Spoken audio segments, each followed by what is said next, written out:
ਬਿਸਮਿल्लाहिर्रहमानिर्रहीम अस्सलाम वालेकुम।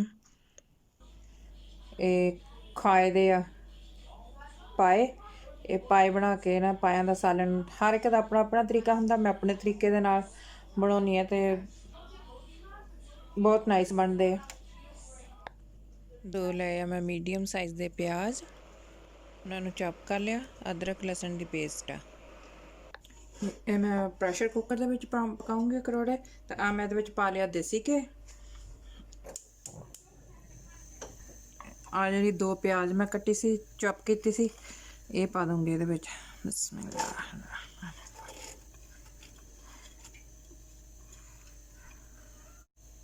ਇੱਕ ਇਹਦੇ ਵਿੱਚ ਪਾ ਦੂੰਗੀ ਪਿਆਜ਼ ਦੇ ਉੱਤੇ ਨਮਕ, ਥੋੜਾ ਜਿਹਾ ਸਾਬਤ ਜ਼ੀਰਾ। ਇਸ ਤਰ੍ਹਾਂ ਮੈਂ ਸਾਰੀ ਸਕਿਨ ਉੱਤੇ ਉਤਾਰ ਲਈ ਹੈ, ਇਹਨਾਂ ਦੇ ਉੱਤੋਂ ਉਤਾਰ ਲਈ ਆ। ਮੈਂ ਤੁਹਾਨੂੰ ਦੋ ਪੀਸ ਰੱਖੇ ਮੈਂ ਦੱਸਣ ਵਾਸਤੇ ਕਿਸ ਤਰ੍ਹਾਂ ਸਕਿਨ ਉਤਾਰਨੀ। ਇਸ ਤਰ੍ਹਾਂ ਇਹਨੂੰ ਲਾ ਕੇ ਨਾ ਇਹਦੇ ਬਿਲਕੁਲ ਇੱਥੋਂ ਬਿਲਕੁਲ ਪਤਲੀ ਜੀ ਇੱਥੋਂ ਤੁਸੀਂ ਇੱਕ ਕੱਪੜਾ ਲੈ ਕੇ ਜਾਂ ਕਿਚਨ ਰੋਲ ਦਾ ਪੀਸ ਲੈ ਕੇ ਫੜ ਕੇ ਨਾ ਇਹਨੂੰ ਨਾਈਫ ਦੇ ਨਾਲ ਇਸ ਤਰ੍ਹਾਂ ਇਹ ਉਤਰੀ ਜਾਂਦੀ ਹੈ। ਕਿੰਨੀ ਆਸਾਨੀ ਦੇ ਨਾਲ ਉਤਰੀ ਜਾਂਦੀ ਹੈ। ਇਹ ਬਿਲਕੁਲ ਪਤਲੀ ਪਤਲੀ ਉੱਤੋਂ ਸਕਿਨ ਲਾਉਣੀ ਪੈਂਦੀ ਹੈ।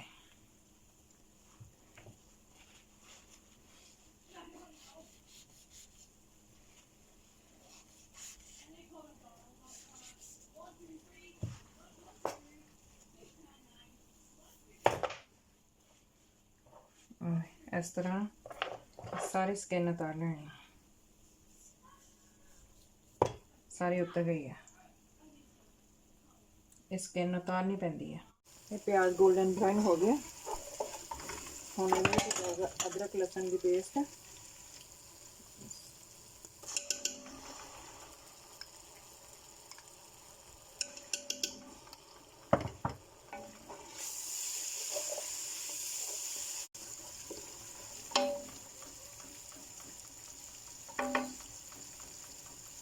ड्राई coriander powder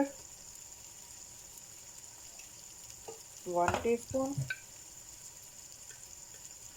लाल मिर्च पाउडर 1 teaspoon, हल्दी पाउडर 1 teaspoon। थोड़ा ज़्यादा ਵਿੱਚ पानी पा के मिक्स कर दें ताकि मेरे को ना सड़ जाए। आप पाऊंगे बड़ी इलायची 4, दालचीनी के टुकड़े 3 इन्ने पीस, साबुत मसाला मैं यही पाऊंगी। हाँ ये तुड़का बन गया बहुत सोहना। ये स्टेज पे टमाटर 1-2 टमाटर भी पा सकते हैं, लेकिन मैं टमाटर नहीं पा। देखो कितना सोहना नाइस धो के इनू उपरों स्किन उतार के धो के मैं रख लिया पाए। हुण इहदे विच पाए पा के ते इन्हां नूं भुन्नना।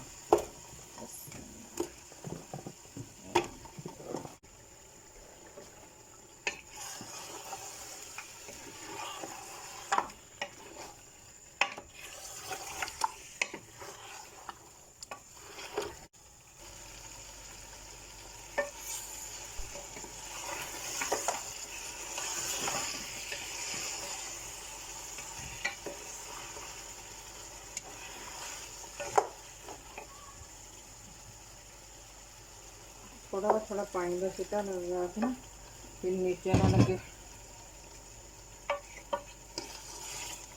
अच्छी तरह भुनना।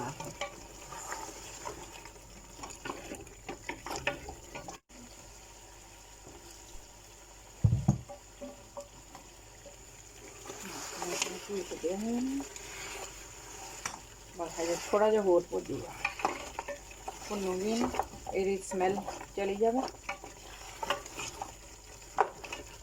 थोड़ा थोड़ा पानी का छिटा लगा के तेन भुनना अच्छी तरह।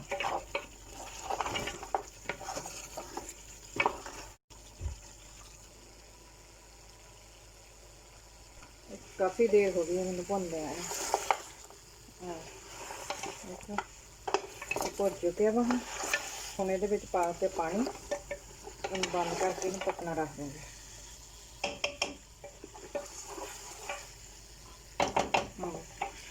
ਕਾਫੀ ਦੇਰ ਹੋ ਗਈ ਭੁੰਨਦਿਆਂ ਮੈਨੂੰ।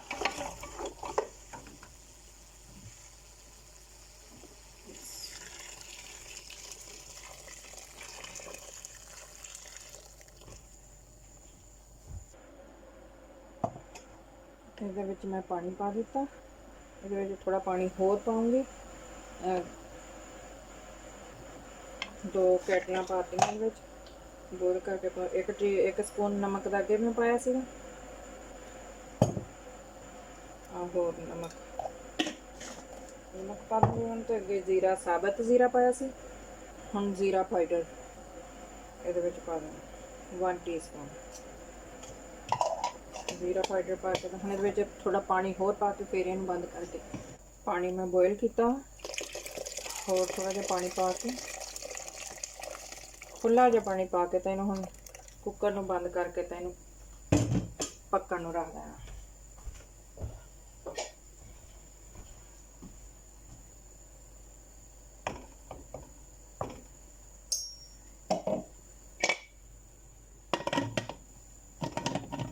ਇਹਨੂੰ ਹੁਣ ਮੈਂ ਬੰਦ ਕਰਕੇ ਤਾਂ ਇਹਨੂੰ ਪੱਕਣ ਨੂੰ ਰੱਖ ਦੇਣਾ।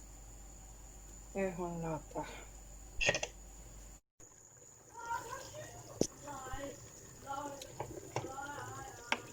ਸ਼ੋਰਾ ਆ ਦੇਖੋ ਕਿੰਨਾ ਸੋਹਣਾ ਗਾੜਾ ਸ਼ੋਰਾ।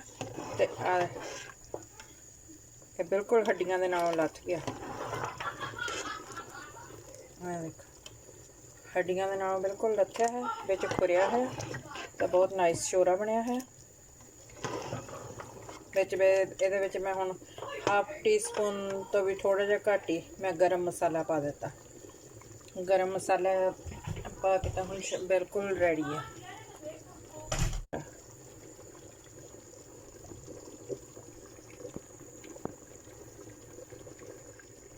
ये शोरबा बिल्कुल तैयार है।